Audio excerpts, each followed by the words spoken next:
It sets the scene very nicely, and in the meantime, we were joined by Commissioner Gabriel. So welcome, and thank you for joining us from Sofia. Just to bring you up to speed, I invited the representative of the European Patients Forum, Kaisa Immonen, to give us a perspective from the patient's perspective, and her pledge is very much to consider patients as partners in science. You can react to that if you'd like, but I have a long list of questions for you. So welcome. First, let me dive in straight on. And there's so much happening, and for your first month with the Commission, you've been really busy. So thank you very much for agreeing to take the time and be with us today. Can I straight away ask you about the COVID Recovery Fund and what is in there for research and innovation, and especially for health? I think we're speaking of 13.5 billion euros going to research and innovation. So can you give us a dose of reassurance and tell us what's going on?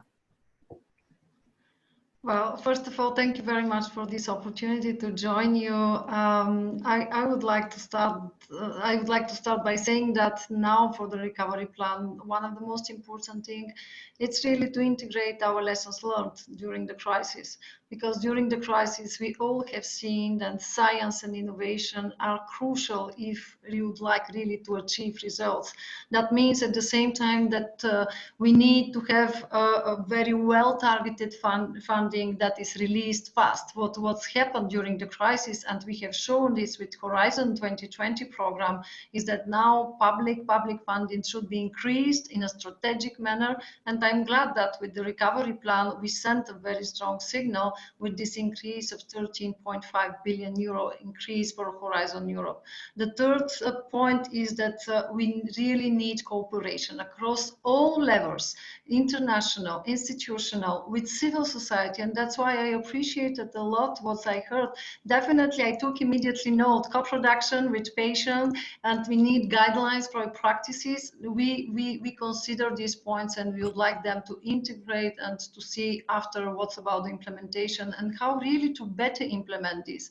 And finally, yes, we need to open up our science and innovation system, and that's why in the recovery plan, I think that first, that was very important, the signal that by increasing the budget, the role of science, the research, innovation is fully taken into consideration. Now it's up to us in the next program really to see what are the strategic investments, the strategic elements in our program, like partnership, like missions, like European Innovation Council, where we need really to have this well-targeted funding released in a very fast way. That will be the next step for me and my team.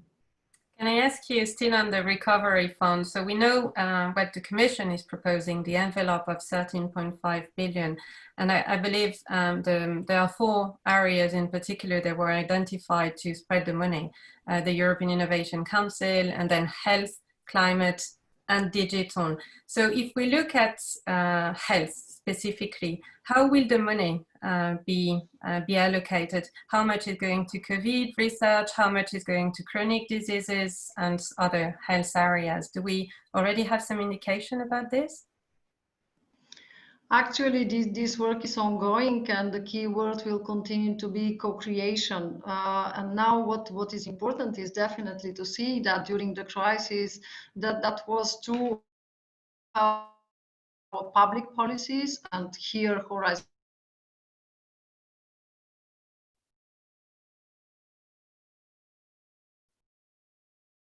So I believe we have lost the Commissioner.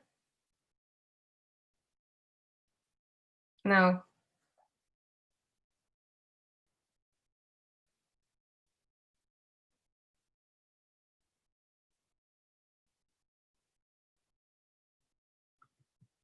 I can't, but I'm checking if the others can.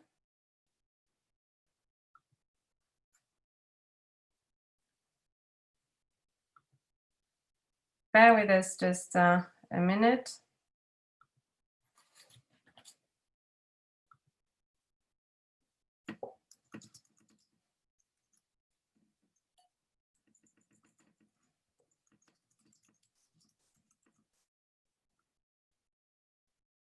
No, we've lost you.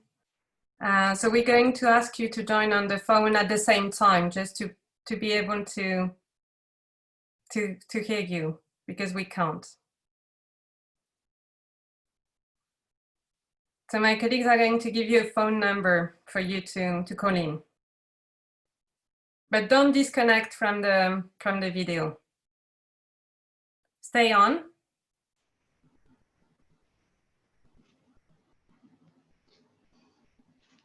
I can't hear you. You're back. You're back. Oh, That's fine. okay, Go on. Martin. Sorry about that. Sorry for people watching. Those are the danger of being live on TV on a computer. Okay. Please go on, Commissioner.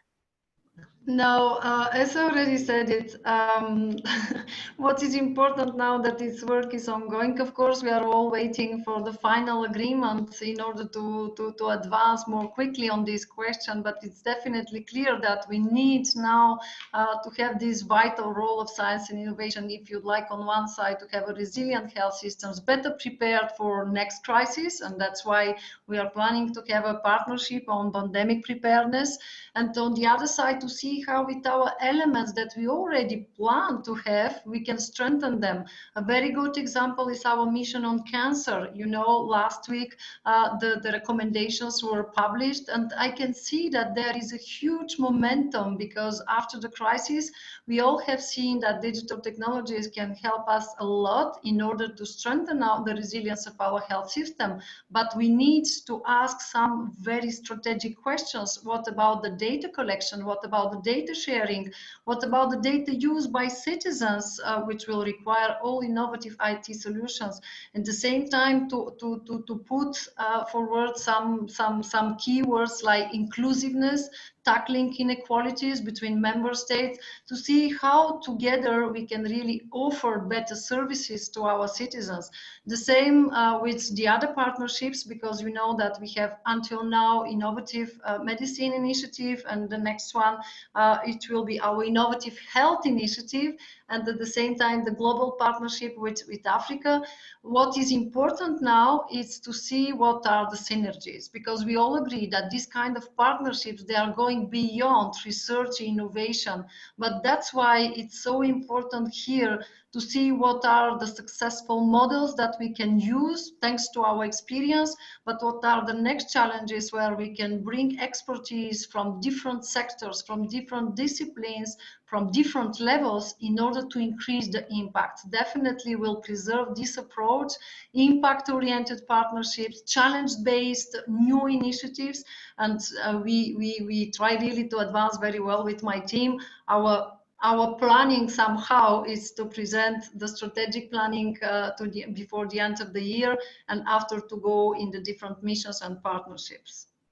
So since you're mentioning the strategic planning, so I understand that it's delayed, right, compared to the original timing.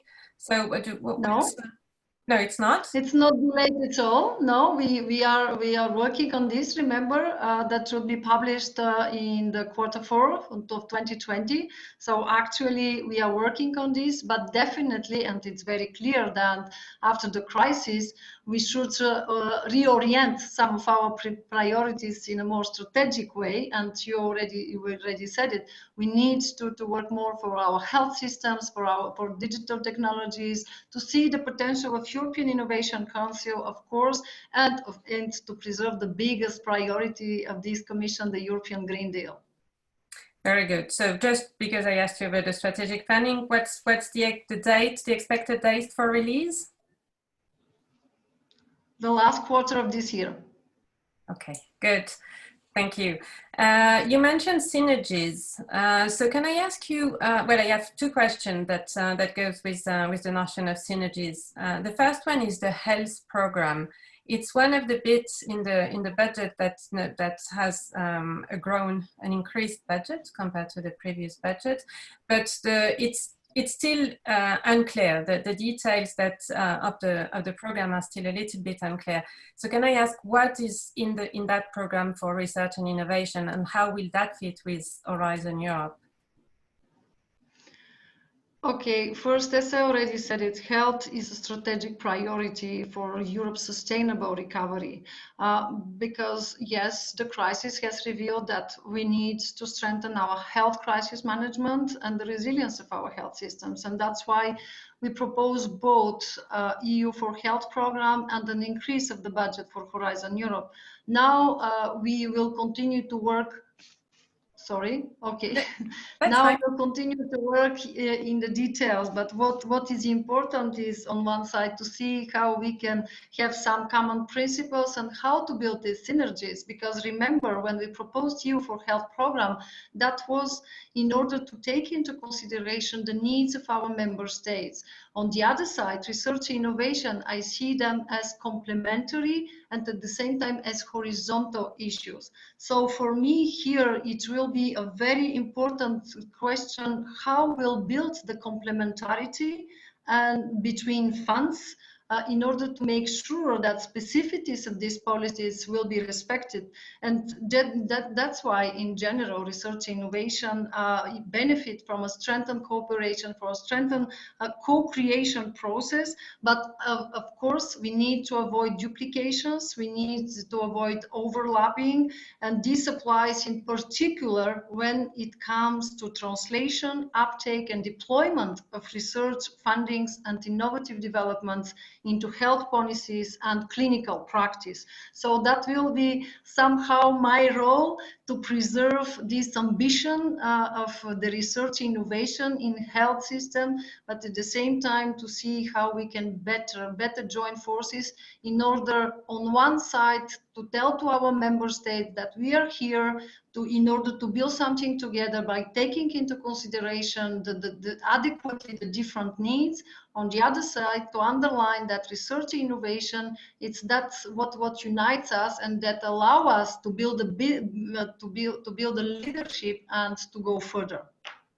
Okay, so that's a question actually I asked to the chair of Global Health and Education at UNESCO this morning.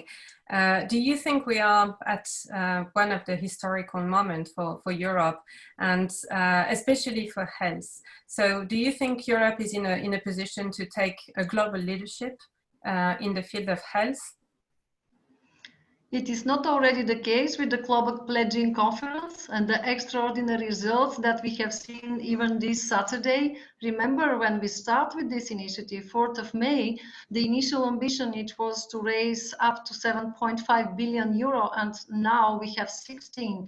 That means that Europe has a leading role to play because we have an added value of our approach, and our approach is, let's not repeat some of the errors in the past. This time, what is produced, what is discovered in and with Europe, it's for everyone. Universal access, equitable access. At the same time, to have a very clear partnerships which forms an ecosystem in order to identify very quickly what are the promising projects, to be there in a very critical moment with rapid funding, and after, of course, to build partnerships and cooperation. So I think that was a very good example how Europe can be bold, ambitious, and at the same time to show that the leadership is there because there is values, principles, openness, and cooperation. Okay, but that's also true that that the member states, generally speaking, haven't been welcoming very warmly the health competence, the European competence in health in the past. So there, I understand that you're confident that member states will agree with the proposed health program and the directions. Am I right? Yes, that was the case, but at the same time, you all have seen with this crisis that viruses and these kind of challenges don't know borders. And if you'd like to tackle these challenges, we should stay united. And I think, as you already said, there is a momentum. Now it's up to us to fulfill this political momentum with content, with concrete achievements for our citizens, and to bring them to us in a sustainable way. Very good. Can I go back to Horizon Europe just for a second? There is what you announced that there would be a new pan-European partnership for pandemic preparedness. So how advanced are the plan, and when can we realistically expect this partnership to get off the ground? Yes, well, I already mentioned some words on this, but of course, there is an internal work with existing committees and different working groups in the field of preparedness, and we already started this work.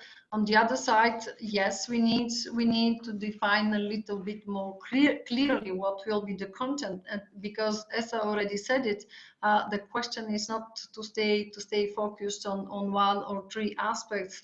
Definitely this partnership goes beyond the health sector, and at the same time would aim at boosting cross-sectoral and societal resilience and preparedness for pandemics and other crises that require collective actions. I think that this partnership will send a very strong message that on one side, yes, we have some experiences. Now it's time to join forces and to build a collective resilience. So that's my wish. Of course, I will continue to work with the different working groups and committees, with member states, of course, because it's a process.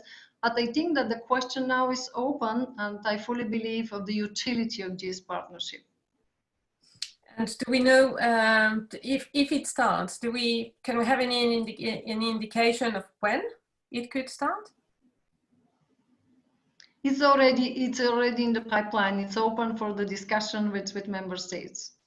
All right. And one more question about it. How does that fit with the innovative health partnership? Sorry, I didn't hear you. How does this new partnership, how does it fit with the continuation of IMI?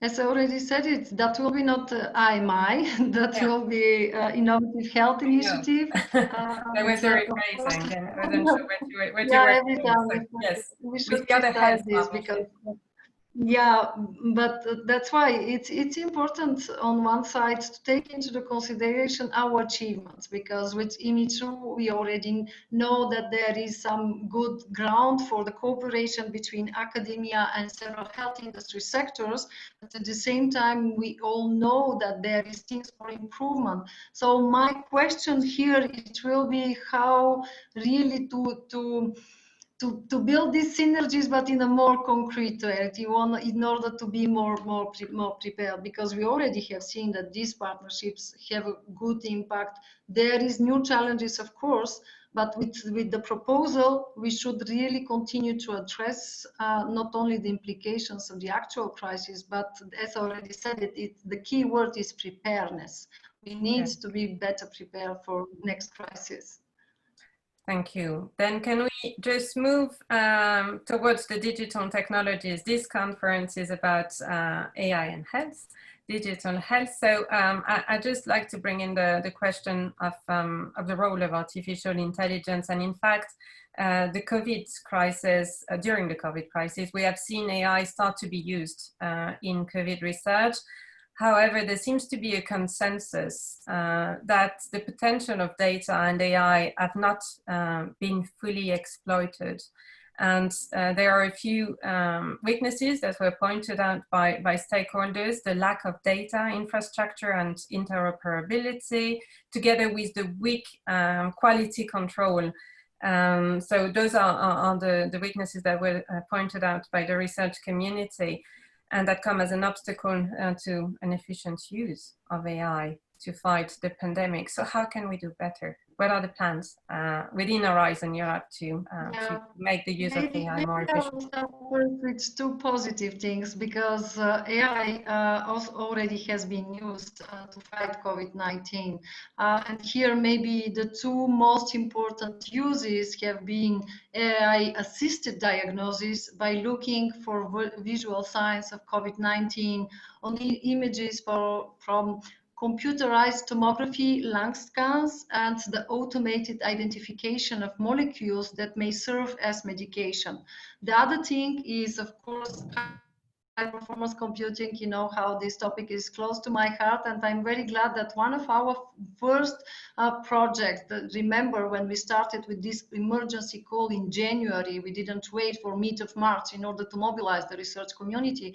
One of these projects is Exascalate for Gov. That means that we really use the computer power of our three of the biggest European supercomputers to see how we can analyze a chemical library database of over 10,000 drugs and 500 billion molecules. And they are showing quite encouraging results. But on the other side, yes, you are right. We need to continue to work on this because, yes, AI has not been fully exploited. Why? For me, two things. How it works, AI, with big data. We need to continue to work on European Open Science Cloud, European partnership, in order to promote standards, tools, and services that allow researchers to make their data and other digital research objects, such algorithms or tools, findable, accessible, interoperable, and reusable. Remember our FAIR principles. And this should facilitate the uptake of AI technologies. Second thing, data spaces, common European data spaces. We need to set up this number of key spaces, including healthcare. And here we need to work a lot. And that's why I'm very glad that the European health data space will be supported through Horizon Europe, because we need to use this somehow under explored health information. And for me, that two points are very important. That's why I can say that if big data cannot be harnessed in an effective way, the implications for our European approach to AI will be significant, and we need here to have a sufficient health data capacity. That is a prerequisite for the application of highly promising machine learning techniques. And I'm very glad that we'll continue to support the partnership of artificial intelligence. Now the question, it will be, okay, what about the next step? Where are the data, how we can use them? Let's think about standard of metadata. So there is a lot of questions, but here we are working closely with Commissioner Breton, and I'm very glad that Horizon Europe will be crucial if you'd like to achieve this. Excellent. Would you like just to have a few concluding remarks about the importance of international cooperation since you started? But you mentioned it in your first words. I mean, this COVID crisis has highlighted the importance of international cooperation, and so how will you structure association deals so that in times of crisis the collaboration can start faster? Definitely international cooperation. And by the way, we have two very good examples, because our associated countries and our partners in Horizon 2020 already have participated in the different calls that we released the last 3 months. Era versus Corona action plan. They were here at the beginning. They implemented even one of our Era versus Corona action plan, and I'm very glad to see. Now the question is to see how we can strengthen this international cooperation by enhancing the mutual access to excellence and research resources. So when we talk about international cooperation, I'm always saying one thing. Yes, we are here to promote the international cooperation. We would like to continue to work with more openness and to have strong partners. At the same time, let's be very clear. We have values, we have principles, and we have to defend our European interest. There is no contradiction between these words. During the crisis, we have seen some good examples, encouraging examples, and that will be the next month our approach. We should continue to work in order to protect our strategic interest, to build an autonomy, to have a technological sovereignty, but that means at the same time that we should stay open to cooperation, to international collaboration, sharing of data on the base of common values and principles. That would be the final words. Commissioner Gabriel, thank you very much for joining us today. We look forward to hearing more from you, and those are all very important topics that we've touched upon in this very brief Q&A, so we'll certainly follow up and read more about the next developments. Thank you for joining us. We will close this session here. Well, bear with us, you in the online audience. We will now shift to the next session, and my colleague Simon Pickard will take over the moderation. Thank you. Thank you very much.